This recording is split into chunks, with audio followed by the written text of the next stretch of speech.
Hello everyone. स्वागत है आपके अपने यूट्यूब चैनल इडूमैन रैकशीट पर।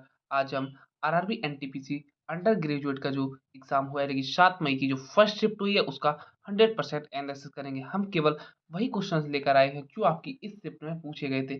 प्लीज वीडियो को लाइक और चैनल को सब्सक्राइब जरूर कर दें, क्योंकि आपको आगे आने वाली जो शिफ्टें हैं उनके लिए बहुत ही इंपॉर्टेंट वीडियो होने वाली है। क्योंकि जो अभी 7, 8 और 9 मई को एग्जाम है, फिर आपका जून में है। जो आगे आने वाले शिफ्ट है उनके लिए बहुत ही इंपॉर्टेंट वीडियो है। प्लीज वीडियो को लाइक और चैनल को सब्सक्राइब जरूर कर लें। आपका क्वेश्चन पूछा गया था कि जीयूआई का पूरा नाम क्या है। 4 ऑप्शंस दिए गए थे, जिसमें आपका करेक्ट आंसर था ऑप्शन नंबर ए, यानी कि ग्राफिकल यूजर इंटरफेस इसका एकदम करेक्ट ऑप्शन था। नहीं, ऑप्शन नंबर ए इसका एकदम करेक्ट ऑप्शन था। इसी को हमने एक्सप्लेन किया, इसको आप देख सकते हैं कि जीयूआई यानी कि ग्राफिकल यूजर इंटरफेस एक ऐसा इंटरफेस होता है जिसमें यूजर कंप्यूटर या मोबाइल की को ग्राफिक्स जैसे आइकन, बटन, मेनू, विंडो के माध्यम से उपयोग करता है। इसमें कमांड टाइप करने के बजाय हम क्लिक और टच करते हैं। उदाहरण विंडो, एंड्रॉयड मोबाइल का इंटरफेस। इसको एक्सप्लेन किया है हमने। अगला क्वेश्चन आपका पूछा गया था कि 1962 का भारत चीन युद्ध मुख्य रूप से किन 3 क्षेत्रों में लड़ा गया था। 4 ऑप्शंस थे आपके, किन क्षेत्रों में मतलब लड़ा गया था। ये क्वेश्चन आपके 4 ऑप्शंस थे। ए गंगेटिक मैदान, बी ऑप्शन था सिंधु क्षेत्र, सी ऑप्शन था हिमालय क्षेत्र और डी ऑप्शन था डेक्कन पठार। करेक्ट आंसर था आपका ऑप्शन नंबर सी, हिमालय क्षेत्र इसका एकदम करेक्ट ऑप्शन था। ठीक, ऑप्शन नंबर सी इसका एकदम करेक्ट ऑप्शन था। इसी को हमने एक्सप्लेन किया, इसको आप देख सकते हैं कि 1962 इंडिया चाइना वॉर मुख्य रूप से हिमालयी क्षेत्रों लद्दाख और अरुणाचल प्रदेश में लड़ा गया था, जो ऊंचे पहाड़ी और सीमा क्षेत्र हैं। अगला क्वेश्चन आपका पूछा गया था कि आरटीआई के तहत सूचना का जवाब सरकार को कितने दिनों के अंदर देना होता है। 4 ऑप्शंस दिए गए थे आपको। ए 15 दिन, बी ऑप्शन था 30 दिन, सी ऑप्शन था 45 दिन और डी ऑप्शन था 60 दिन। इसमें आपका करेक्ट आंसर था ऑप्शन नंबर बी, 30 दिन, यानी कि 30 डेज इसका एकदम करेक्ट आंसर था। आरटीआई के तहत सूचना का जवाब सरकार को 30 डेज के अंदर देना होता है। इसी को हमने एक्सप्लेन किया, इसको आप देख सकते हैं कि राइट टू इंफॉर्मेशन एक्ट 2005 के अनुसार किसी भी आरटीआई आवेदन का जवाब 30 दिनों के अंदर देना अनिवार्य होता है। विशेष स्थिति अगर मामला जीवन और स्वतंत्रता से जुड़ा है तो वो जवाब 48 घंटे में देना होता है।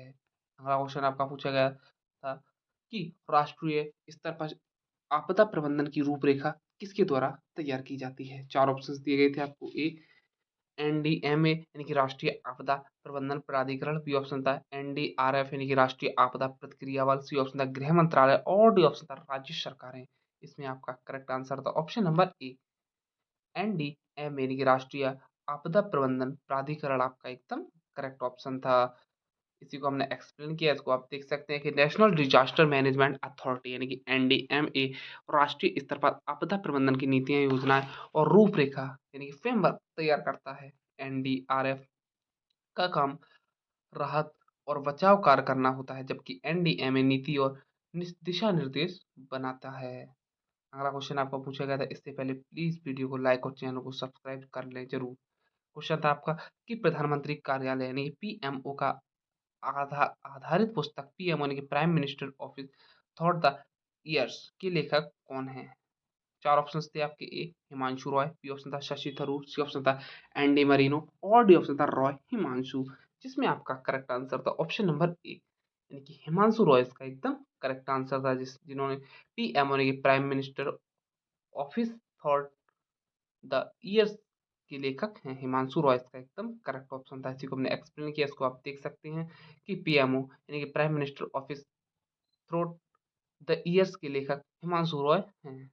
ये हमने आपको यही क्वेश्चन आपका पूछा गया था। अगला क्वेश्चन आपका पूछा गया था कि जैन धर्म की 512 ईस्वी में बल्लभी में आयोजित परिषद कौन सी संख्या थी। 4 ऑप्शंस थे आपके। ए पहली संगति थी, बी ऑप्शन था दूसरी संगति थी, सी ऑप्शन था तीसरी संगति थी और डी ऑप्शन था चौथी संगति थी। जिसमें आपका करेक्ट आंसर था ऑप्शन नंबर डी, यानी कि चौथी संगति थी, यानी कि फोर्थ काउंसिल इसका एकदम करेक्ट आंसर था। ऑप्शन नंबर डी इसका एकदम करेक्ट ऑप्शन था। इसी को हमने एक्सप्लेन किया, इसको आप देख सकते हैं कि जैन काउंसिल ऑफ बल्लवी यानी कि बल्लवी 512 ईस्वी को जैन धर्म की चौथी संगति माना जाता है। इस परिषद में जैन आगमों, धार्मिक ग्रंथों को संकलित और व्यवस्थित किया गया था। अगला क्वेश्चन आपका पूछा गया था कि भारतीय संविधान में संविधान संशोधन किस अनुच्छेद के तहत किया जाता है। 4 ऑप्शंस थे आपके। ए अनुच्छेद 368 के तहत, बी ऑप्शन था अनुच्छेद 370, सी ऑप्शन था अनुच्छेद 352 और डी ऑप्शन था अनुच्छेद 356 के तहत, जिसमें आपका करेक्ट आंसर था ऑप्शन नंबर ए, अनुच्छेद 368 एकदम इसका करेक्ट आंसर था। आर्टिकल 368 इसका एकदम करेक्ट ऑप्शन था। इसी के माध्यम से हम संविधान संशोधन करते हैं। इसी को हमने एक्सप्लेन किया, इसको आप देख सकते हैं कि article 368 of the constitution of India के तहत भारतीय संविधान में संशोधन की प्रक्रिया निर्धारित की गई है। इसी अनुच्छेद के माध्यम से संसद संविधान में बदलाव अमेंडमेंट कर सकती है। अगला क्वेश्चन आपका पूछा गया था कि भारतीय मरुस्थल यानी कि थार डेजर्ट के पूर्व में कौन सा पर्वत स्थित है। चार ऑप्शन थे, ए अरावली पर्वत, बी ऑप्शन था विंध्याचल पर्वत, सी ऑप्शन था पश्चिमी घाट और डी ऑप्शन था हिमालय। करेक्ट आंसर था आपका ऑप्शन नंबर ए, अरावली पर्वत इसका एकदम करेक्ट आंसर था। ऑप्शन नंबर ए इसका एकदम करेक्ट आंसर था, यानी कि थार मरुस्थल के पूर्व में अरावली पर्वत स्थित है। इसी को हमने एक्सप्लेन किया, इसको आप देख सकते हैं कि थार डेजर्ट के पूर्व में अरावली स्थित है। अरावली पर्वतमाला भारत की प्राचीनतम पूर्व पर्वत श्रृंखलाओं में से एक है और यह राजस्थान में थार मरुस्थल के पूर्वी किनारे के साथ फैली हुई है। अगला क्वेश्चन आपका पूछा गया था कि 1947 से 1951 तक भारत में अधिकांश लोगों का मुख्य रोजगार कौन सा था। चार ऑप्शन थे, ए कृषि, बी विनिर्माण यानी कि मैन्युफैक्चरिंग, सी ऑप्शन था सेवा क्षेत्र और डी ऑप्शन था व्यापार। इसमें आपका करेक्ट आंसर था ऑप्शन नंबर ए, यानी कि कृषि यानी कि एग्रीकल्चर इसका एकदम करेक्ट आंसर था। 1947 से 1991 तक अधिकांश लोगों का मुख्य रोजगार एग्रीकल्चर था। एग्रीकल्चर इसका एकदम करेक्ट ऑप्शन था। अगला इसी को हमने एक्सप्लेन किया, इसको आप देख सकते हैं कि 1947 से 1991 के बीच भारत की अर्थव्यवस्था मुख्य रूप से कृषि आधारित थी। उस समय देश की सबसे बड़ी आबादी गांव में रहती थी और खेती ही उनका प्रमुख रोजगार था। उद्योग और सेवा धीरे धीरे विकसित हुए, लेकिन उस अवधि में सबसे ज्यादा लोग कृषि कार्य में ही लगे हुए थे। अगला क्वेश्चन आपका पूछा गया था कि 1929 में विलियम बेंटिक ने किस प्रथा पर रोक लगाई थी। चार ऑप्शन थे, ए सती प्रथा, बी ऑप्शन था बाल विवाह, सी ऑप्शन था दास प्रथा और डी ऑप्शन था जुल्म और अत्याचार, जिसमें आपका करेक्ट आंसर था ऑप्शन नंबर ए, यानी कि सती प्रथा आपका एकदम करेक्ट ऑप्शन था। ऑप्शन नंबर ए इसका एकदम करेक्ट आंसर होगा। 1829 में विलियम बेंटिक ने जो सती प्रथा है इस पर रोक लगाई थी। सती प्रथा पर 1829 में विलियम बेंटिक ने रोक लगाई थी। यह राजा राम मोहन राय के प्रयासों के द्वारा। यह भी आपसे पूछा जा सकता है कि किसके प्रयासों के द्वारा, तो आपका करेक्ट आंसर होगा राजा राम मोहन राय के प्रयासों के द्वारा। लेकिन लगाई थी किसने? विलियम बेंटिक ने। इसी को हमने एक्सप्लेन किया, इसको आप देख सकते हैं कि विलियम बेंटिक ने 1829 में सती प्रथा पर प्रतिबंध लगाया। इस सामाजिक सुधार में राजा राम मोहन राय का महत्वपूर्ण योगदान था, जिन्होंने इस कुप्रथा के खिलाफ आवाज उठाई। अगला क्वेश्चन आपका पूछा गया था कि तमिल संगम का सबसे बड़ा व्याकरण ग्रंथ कौन सा है। चार ऑप्शन थे, ए ऑप्शन नंबर ए है आपका थोलक्कियप्पियम, बी ऑप्शन है आपका नालाडियर, सी ऑप्शन है पेरिया पुराणम और डी ऑप्शन था अक्कम, जिसमें आपका करेक्ट आंसर था ऑप्शन नंबर ए, यानी कि थोलका पीएम इसका एकदम करेक्ट आंसर था आपका कि तमिल संगम का सबसे बड़ा व्याकरण ग्रंथ थोका पीएम है। इसी को हमने एक्सप्लेन किया, इसको आप देख सकते हैं कि थोलकापियम तमिल संगम काल का सबसे प्राचीन और महत्वपूर्ण व्याकरण ग्रंथ है।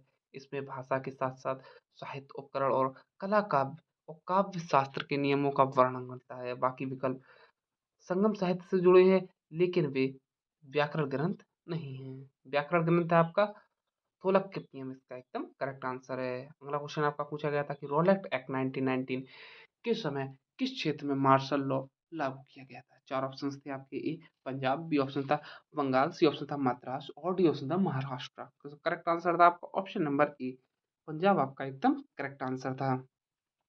रोलेट एक्ट के समय मार्शल लॉ पंजाब में लागू किया गया था। इसी को हमने एक्सप्लेन किया, इसको आप देख सकते हैं कि रोलेट एक्ट के विरोध में हुए आंदोलन के दौरान पंजाब में स्थिति बहुत गंभीर हो गई थी, इसलिए ब्रिटिश सरकार ने वहां मार्शल लॉ लागू किया। अगला क्वेश्चन आपका पूछा गया था कि अनुच्छेद 48 एक से संबंधित है। चार ऑप्शन थे, ए ग्राम पंचायतों की स्थापना, बी ऑप्शन था पर्यावरण और वन संरक्षण, सी ऑप्शन था शिक्षा का अधिकार और डी ऑप्शन था अल्पसंख्यकों की सुरक्षा। करेक्ट आंसर था आपका ऑप्शन नंबर बी, पर्यावरण और वन संरक्षण इसका एकदम करेक्ट ऑप्शन था। इसी को हमने एक्सप्लेन किया, इसको आप देख सकते हैं कि article 48A of the constitution of India राज्य को यह निर्देश देता है कि वे पर्यावरण, वन और वन्य जीवों की सुरक्षा और सुधार के लिए प्रयास करे। अगला क्वेश्चन आपका पूछा गया था कि इनमें से कौन द्रविड़ शैली की विशेषता है। करेक्ट चार ऑप्शन थे आपके, ए गोपुरम, बी ऑप्शन था शिखर, सी ऑप्शन था स्पूत और डी ऑप्शन था मंडप। करेक्ट आंसर था आपका ऑप्शन नंबर ए, गोपुरम में आपका एकदम करेक्ट आंसर था, जो द्रविड़ शैली की विशेषता है गोपुरम इसका एकदम करेक्ट ऑप्शन था। इसी को हमने एक्सप्लेन किया, इसको आप देख सकते हैं कि द्रविड़ आर्किटेक्चर दक्षिण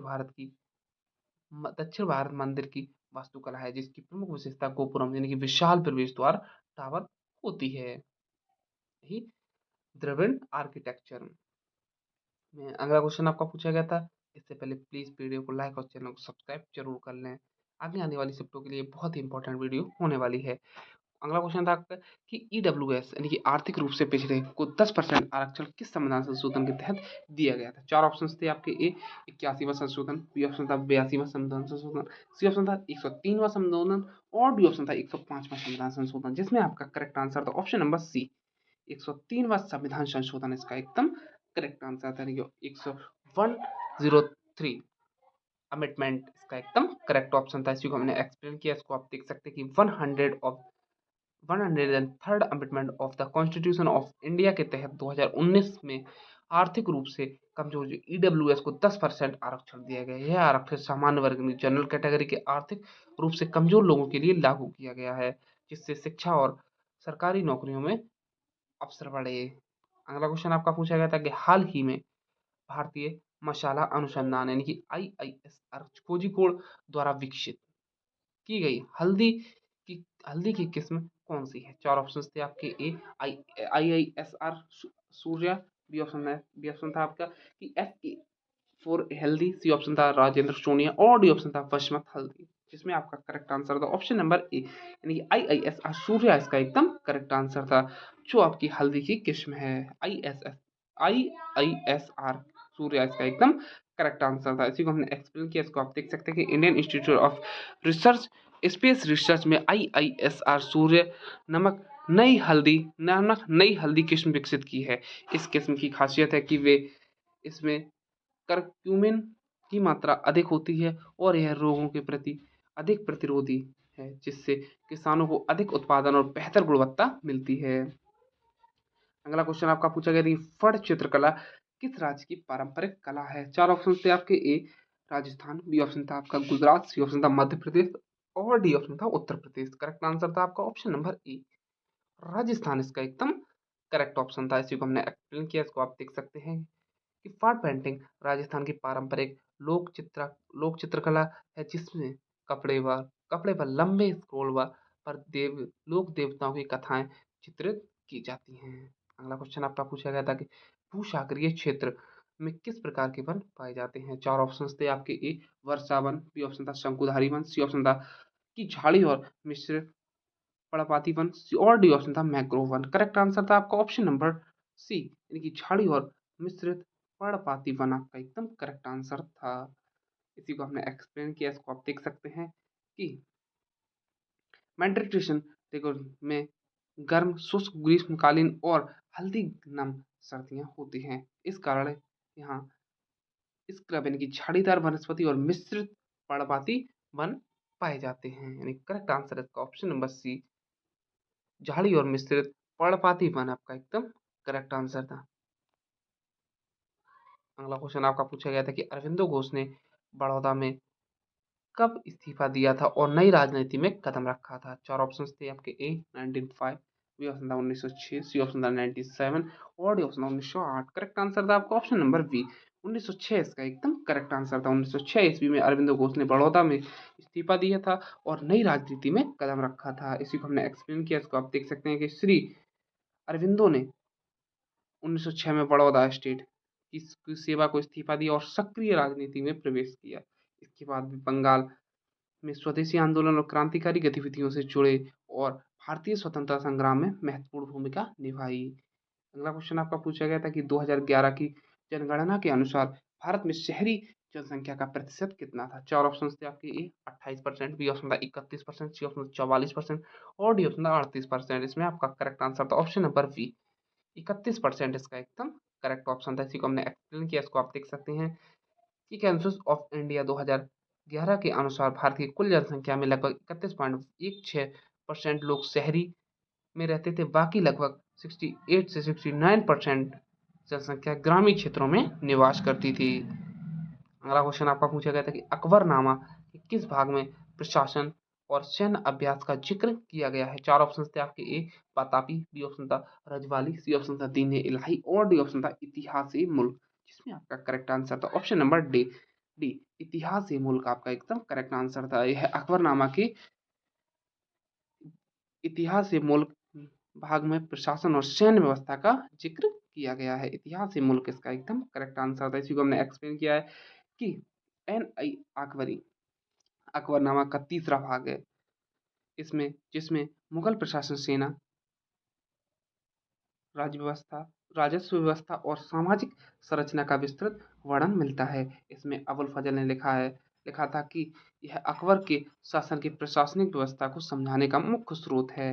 अगला क्वेश्चन आपका पूछा गया था कि भारत और रूस के बीच कौन सा द्विपक्षीय सैन्य अभ्यास होता है? 4 ऑप्शन थे आपके। ए इंदिरा, बी ऑप्शन था युद्ध अभ्यास, सी ऑप्शन था वरुणा और डी ऑप्शन था सिलनेक्स, जिसमें आपका करेक्ट आंसर था ऑप्शन नंबर ए, इंदिरा आपका एकदम करेक्ट आंसर था। यह भारत और रूस के बीच होने वाला द्विपक्षीय सैन्य अभ्यास है। इसी को हमने एक्सप्लेन किया, इसको आप देख सकते हैं कि एक्सरसाइज इंदिरा भारत और रूस के बीच होने वाला एक प्रमुख द्विपक्षीय सैन्य अभ्यास है। इसमें दोनों देशों की सेनाएं मिलकर संयुक्त युद्ध अभ्यास, आतंकवाद विरोध ऑपरेशन और रणनीतिक समन्वय का प्रशिक्षण करती हैं। अगला क्वेश्चन आपका पूछा गया था कि 2011 की जनगणना के अनुसार भारत का जनसंख्या घनत्व कितना था? 4 ऑप्शन थे। ए 382 प्रति व्यक्ति वर्ग किलोमीटर, बी ऑप्शन था 450 व्यक्ति प्रति वर्ग किलोमीटर, सी ऑप्शन था 325 व्यक्ति प्रति वर्ग किलोमीटर और डी ऑप्शन था 500 प्रति व्यक्ति वर्ग किलोमीटर, जिसमें आपका करेक्ट आंसर था ऑप्शन नंबर ए, 382 व्यक्ति प्रति वर्ग किलोमीटर इसका एकदम करेक्ट आंसर था। इसी को हमने एक्सप्लेन किया, इसको आप देख सकते हैं कि सेंसस ऑफ इंडिया 2011 के अनुसार भारत की जनसंख्या का घनत्व 382 प्रति व्यक्ति वर्ग किलोमीटर था। यह 2001 में 324 व्यक्ति पर किलोमीटर की तुलना में अधिक था, जो जनसंख्या वृद्धि को दर्शाता है। जो 2001 में आपकी जनगणना हुई थी तब था 324 व्यक्ति प्रति वर्ग किलोमीटर और 2011 में हुआ 382 प्रति व्यक्ति वर्ग किलोमीटर। अगला क्वेश्चन आपका पूछा गया था कि यूपीएससी के अध्यक्ष की कार्यकाल की अवधि कितनी होती है? 4 ऑप्शन थे आपके। ए 4 वर्ष, बी ऑप्शन था 5 वर्ष, सी ऑप्शन था 6 वर्ष और डी ऑप्शन था 7 वर्ष, 3 वर्ष, जिसमें आपका करेक्ट आंसर था ऑप्शन नंबर सी, यानी कि 6 वर्ष आपका एकदम करेक्ट ऑप्शन था। इसी को हमने एक्सप्लेन किया, इसको आप देख सकते हैं कि यूनियन पब्लिक सर्विस कमीशन के अध्यक्ष का कार्यकाल 6 वर्ष या 65 वर्ष की आयु तक जो पहले हो वह होता है। यूपीएससी भारत की केंद्रीय भर्ती संस्था है जो आईएएस, आईपीएस और अन्य केंद्रीय सेवाओं की परीक्षाएं आयोजित करती है। अगला क्वेश्चन आपका पूछा गया था कि कौन सी प्रमुख रक्त वाहिनी हृदय से ऑक्सीजन युक्त रक्त ले जाती है? 4 ऑप्शन थे आपके। ए शिराएं, बी ऑप्शन था धमनी, सी ऑप्शन था फुफ्फुस धमनी और डी ऑप्शन था फुफ्फुस शिरा, जिसमें आपका करेक्ट आंसर था ऑप्शन नंबर बी, धमनी आपका एकदम करेक्ट आंसर था ऑप्शन नंबर बी इसका एकदम करेक्ट ऑप्शन था। इसी को हमने एक्सप्लेन किया है, आपको देख सकते हैं कि ब्लड सर्कुलेशन सिस्टम में धमनियां सामान्यतः हृदय से शरीर के विभिन्न भागों तक ऑक्सीजन युक्त रक्त ले जाती हैं। अगला क्वेश्चन आपका पूछा गया था कि सुनामी के उत्पन्न होने का मुख्य कारण क्या है? 4 ऑप्शन थे आपके। ए ज्वालामुखी विस्फोट, बी ऑप्शन था आपकी समुद्र में भूकंप, सी ऑप्शन था भूस्खलन और डी ऑप्शन था चंद्रमा की गुरुत्वाकर्षण शक्ति, जिसमें आपका करेक्ट आंसर था ऑप्शन नंबर बी, समुद्र में भूकंप आपका एकदम करेक्ट आंसर था। यह है सुनामी के उत्पन्न होने का मुख्य कारण होता है। इसी को हमने एक्सप्लेन किया, इसको आप देख सकते हैं कि सुनामी मुख्य रूप से समुद्र के नीचे आने वाले भूकंप के कारण उत्पन्न होती है। जब समुद्र तल अचानक हिलता है तो बड़ी मात्रा में पानी विस्थापित हो जाता है, जिससे बहुत ऊंची और तेज लहरें बनती हैं, जिन्हें हम सुनामी कहते हैं।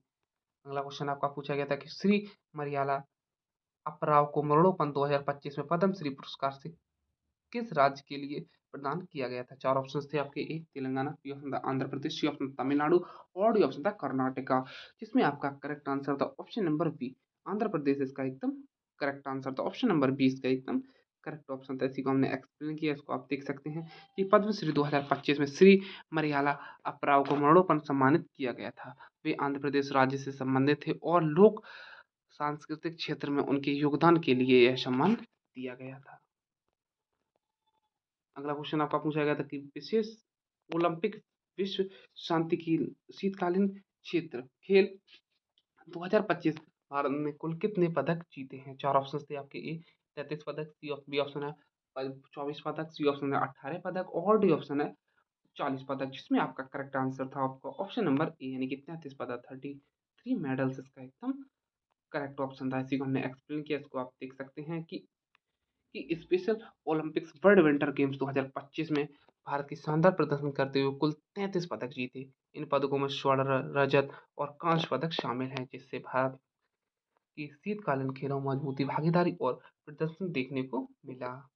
अगला क्वेश्चन आपका पूछा गया था कि भारत में पीओके यानी कि पाकिस्तानी नियंत्रण कश्मीरी को छोड़कर भारत का सबसे उच्चतम बिंदु किस राज्य में है? 4 ऑप्शंस थे आपके। ए उत्तराखंड, बी ऑप्शन था आपका सिक्किम, सी ऑप्शन था लद्दाख और डी ऑप्शन था हिमाचल प्रदेश, जिसमें आपका करेक्ट आंसर था ऑप्शन नंबर बी, सिक्किम आपका एकदम करेक्ट ऑप्शन था। ऑप्शन नंबर 20 का एकदम करेक्ट ऑप्शन था। इसी को हमने एक्सप्लेन किया, इसको आप देख सकते हैं कि भारत का सबसे ऊंचा बिंदु यानी कि पीओके को छोड़कर कंचनजंगा है, जो सिक्किम राज्य में स्थित है। कंचनजंगा की ऊंचाई लगभग 8,586 मीटर है और यह भारत की सबसे ऊंची पर्वत चोटी मानी जाती है। अगला क्वेश्चन आपका पूछा गया था कि कंप्यूटर में किसी फ़ोल्डर का नाम कैसे बदलते हैं? 4 ऑप्शंस थे आपके। ए फ़ोल्डर पर राइट क्लिक करके रीनेम चुनना, बी ऑप्शन था फ़ोल्डर को डिलीट करना और नया बनाना, सी ऑप्शन था कि फ़ोल्डर के ड्रैग करके नाम बदलना और डी ऑप्शन था फ़ोल्डर खोलकर कंट्रोल+S दबाना, जिसमें आपका करेक्ट आंसर था ऑप्शन नंबर ए,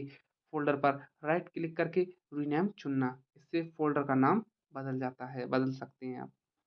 इसी को हमने एक्सप्लेन किया, इसको आप देख सकते हैं। कंप्यूटर में किसी फ़ोल्डर का नाम बदलने के लिए सबसे सरल और सटीक सरल तरीका है कि फ़ोल्डर पर राइट क्लिक करें और राइट क्लिक करके रीनेम विकल्प चुनें और अपना नया नाम टाइप कर दें। इससे आपका फ़ोल्डर चेंज हो जाएगा।